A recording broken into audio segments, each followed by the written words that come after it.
سلام زي خبركم من استفتهم من تخاتلتنا بفلاي دما أفكرت سبورت سينما سمري كابيزي رابيزي حيونا للنار فلتت حبوز دستا صحاب سني تروفتا نفسد النهار سينما سمري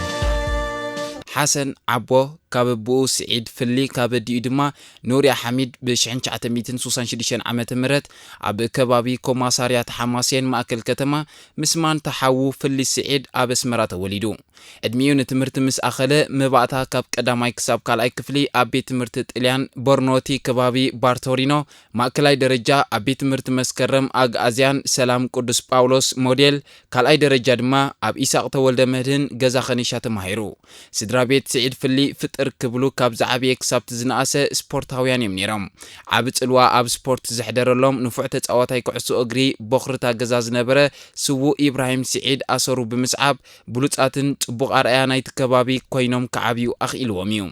كاب 11 احوات اندافيلي اتن 3 دق انستيو طرايان سبورتاويان زيكونامبر اتوم استرفو شومون تحوات ابسمرا بكعسو اغرين كعسو سكيعتن كساب زلعله قداماي ديفيزيون بخلتيو عوده سبورت تصاويتهم يام نابنت جمال اب كعسو اغري تخلخلاينا كفافالن مس كلب كراي ابايتي حسين اب كعسو اغري حلا ولدات مالت بورتيره مسان ديزبن اسمرا يونيفرسيتين فلي اب كعسو سكيعت مس دوغ علي حسن مالت عبو اب كعسو سكيعت مس ميلوتي منير مالت جبالا اب كعسو سكيعت مسال تحرير انوارن منصورن اب كعسو سكيعت كلتيوم مس كلب شباب اب غزيوم ككم عدميوم بتغداسنتن بفقرن تصاويتهم نبار قرسي اب سبورت هاجرنا زخون دما اب اجاما بركيتهم يوم اب حدا اوان سدرابيت فلي اب كعسو سكيعت قدم كال اي ديفيجن مجمارهم حموشتيوم يحوات مالت جمال حسين فلي حسن مالت عبو كمون منير بمخان ناي نسدرابيتهم توكل غانتا كمسروتيلهم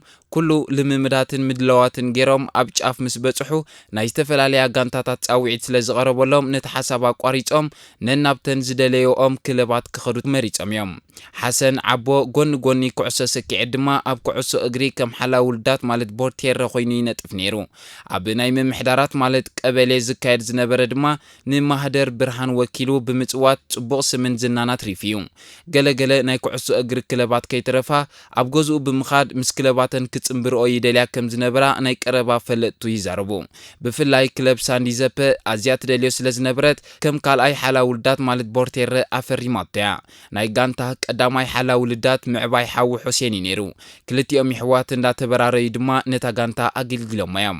حسن عبو ግን ሙሉእ ብሙሉእ ናብ ኩዕሶ ሰኪዕት ብምዝምባል ዕላማ ጻዕርን ራእን ብምውሳኽ ናብ ዝለዓለ ደረጃ ክእለተይ ከበርኸ ብምባል ብዘይ ምስልካይ ኣቶኪሩ ክሕዞ ኣበርቲዑ ጽይር እዩ ኣብ ኩዕሶ ሰኪዕት ኣጀማምርኡ ገና ህፃን ኮሎ كتور بهجن دليتنا بوشتو تدوغيلو بمصناح بعبي دما عب صلواناي عبيت حواتون مزنون سلازنبرو مسدق غزاوتون متعبيتون بمخان بغص علينا بميدا بوچو فيلا بمخاد زي سروع تصاوتا اندا تصاوتو نتعود سبورت بولقن بحبارن كمعبلو كملكون كيلوم يام حسن عبو اب مچرشتا 1980 عامه مرت اب كالاي ديفيجن مس كلب دوغ على تصمبره كلب دوغ علي بدق غزاوتون ناي قربا متعبيتون كم بعال مان تحو في السعيد امانيل دباس خالد حشيم موسى ميكائيل صاحي هابته كحساي وزته كالوتن زقومت يانيرا كلب دوغ علي ابتي بمحدار كتما اسمرا زغبر زنبره وددراتا كتاتيلا بشحن 981 كمون شحن 982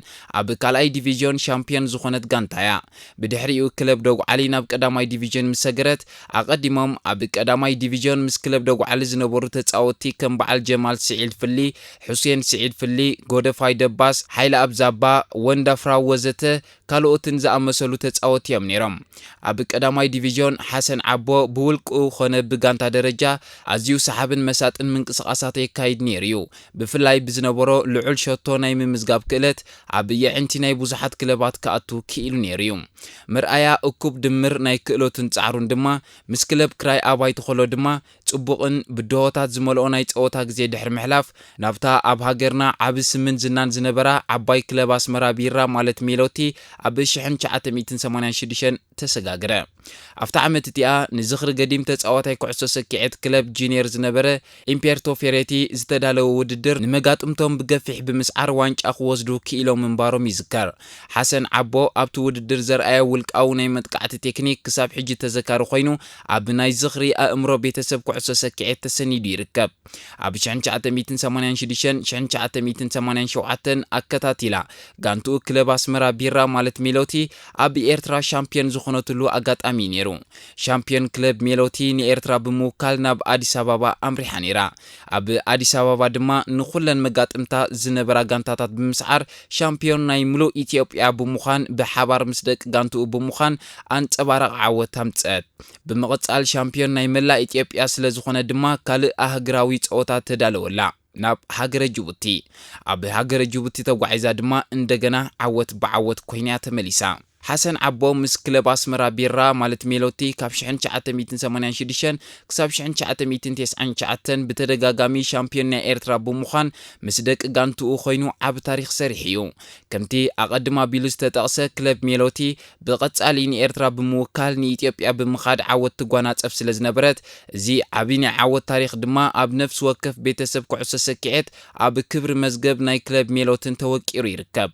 ሓሰን ዓቦ ካብቶም ንምዕባለ ኩዕሶ ሰኪዔት ሃገርና ቀጻልነት ሃልይዎን ክዓቢ ካብቶም ብቐዳምነት ዝጥቀሱ ኮይኑ ብጠባዩን ጸወቱን ዝናኣድ ከም ዝነበረ ደቂ ጋንትኡ ዝነበሩ ይምስክሩ። ብፍላይ ናጻ ዳርባ ናይ 3 ነጥቢ ሸቶ ከምኡውን ናይ ምቕባል ክእሎቱን ብጣዕሚ ውሕልል ከም ዝነበረ ይዝከር።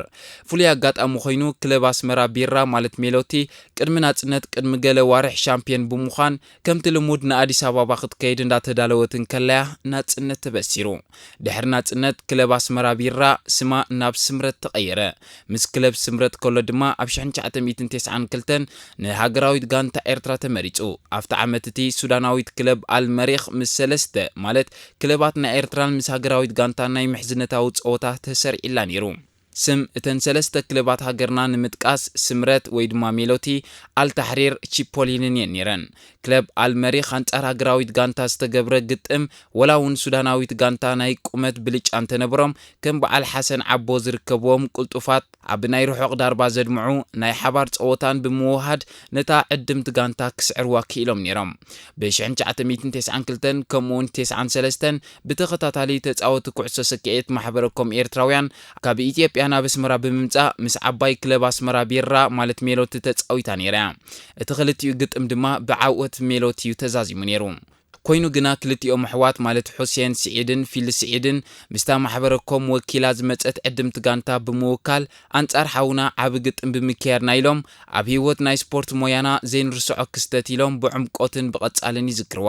ነታ ማሕበረኮም ኤርትራውያን ዝወከሉ ተጻወቲ ካብቶም ብዙሓት ውሕዳት ንምጥቃስ ሁሴን ስዒድ፣ ፊልስ ስዒድ፣ ኣማኑኤል ደባስ፣ ሙሉ ብርሃን፣ ሊዮን ዕቕባ ሚካኤልን ወዘተን ይርከብዎም። ሓሰን ዓቦ ምስ ክለብ ስምረት ኮይኑ ካብ 92 ጸወቱኡ ከሰላስል ድሕሪ ምጽንሑ ብ1994 ከም ኩሉ ኤርትራዊ መንእሰይ ግቡኡ ንምፍጻም ኣብ ቀዳማይ ዙርያ ሃገራዊ ኣገልግሎት ንመደበር ታዕሊም ናብ ሳዋ ወረደ።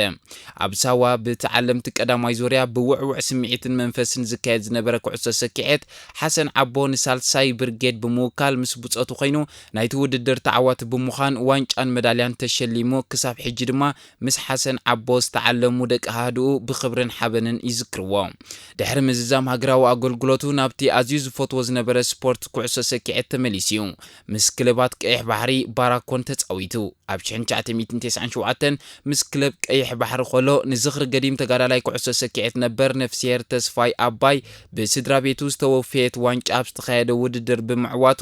ከምኡውን ምስ ክለብ ባራኮ ኮይኑ ብዙሕ ዓወታት ከም ዝሓፈሰ ናይ ትማል ተዘክሮ እዩ። ኣብ 1998 ከም ኩሉ ኤርትራዊ መንእሰይ ምእንቲ ምውሓስ ልኣላውነት ሃገር ንምክልኻል ናብ ግንባራት ከቲቱ። ኣብ 3 ወራራት ኣብ ዝተፈላለየ ግንባራት ብምምዳብ ድማ ብጅግንነት ብንሕን ቆራጽነትን ተወጊኡን ኣዋጊኡን ኣብ ካልኣይ ወራር ድማ ብኸቢድ ድሕሪ መውግኡ ኣብ ሕክምና ግቡእ ክንክን ድሕሪ ምርካቡ ብቐጥታ ናብ ሃድኡ ተመልሰ። 2004 ውድድር ኩዕሶ ሰኪዔት ሓይልታት ምክልኻል ኤርትራ ንመጀመርያ ግዜ ኣብ ኣስመራ ቦቾ ፊላ ምስ ተኻየደ ከም ኩሉ ስፖርተኛ ድማ ሓሰን ዓቦ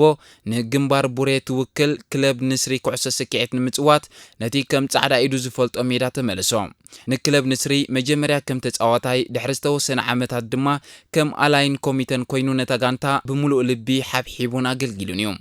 ኣብ 2005 ዓመተ ምህረት ንዝኽሪ ዓርኩመ ተዓቢቱ ወድ ጋንትኡ ነበር ብሉጽ ተጻዋታይ ኩዕሶ ሰኪዔት ነፍሲሄር ዳዊት ገዛኢ ብስድራ ቤቱ ንዝተወፈየ ሜዳልያን ዋንጫን ዝተዳለወ ውድድር ምስታ ናይ ቀደም ጋንትኡ ዝነበረት ክለብ ኣስመራ ቢራ ማለት ሜሎት ብምዃን ንዝኽሩ ተሰሊፉ ኣዝዩ ሰሓብን መሳጥን ምንቅስቓሳት ብምክያድ ንተዓዘብቲ ልክዕ ከምቲ ናይ ቀደም ሓሰን ዓቦ ኣዘኻኺርዎም ከም ዝነበረን እታ ውድድር ንብዙሓት ኣፍቀርቲ ተዓውዲ ስፖርት ዓብ ጦብላሕታ ገዲፋ ብምሕላፋን ከም ሰንሰለት መራኸቢት ናይ መጻኢ ተረካቢ ወለዶ ኣብ ኩዕሶ ሰኪዔት ተባሂላ እያ ትጥቀሰላ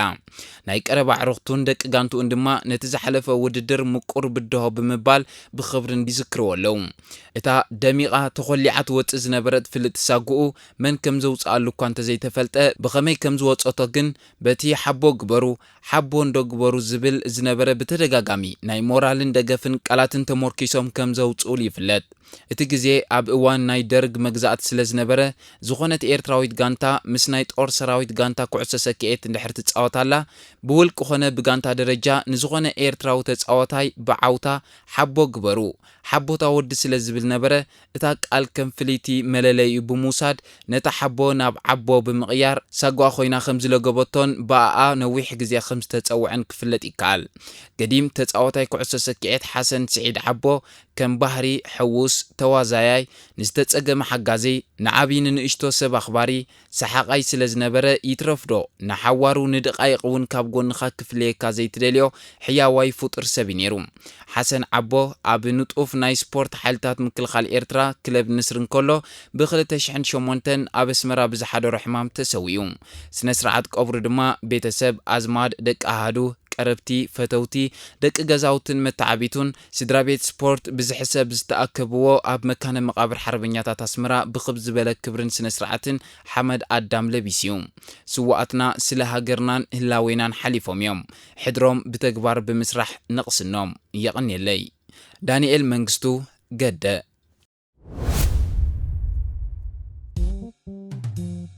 ሲነማ ሰመሬ ሰመሬ ካቢዚ ራቢዚ ሓይልና ደደበት ፍልጠት ሓጎስ ደስታ ሰሓቕ ስኒት ሩፍታ መኽሰብና ሃረ ሲኔማ ሰመሬ ኣብ ሲኔማ ሰመሬ ቀጥዑሙ ዝነቀ ዓማ ኮሜዲ ድራማ ዕላላት ዋዛታ ስፖርት ፊልም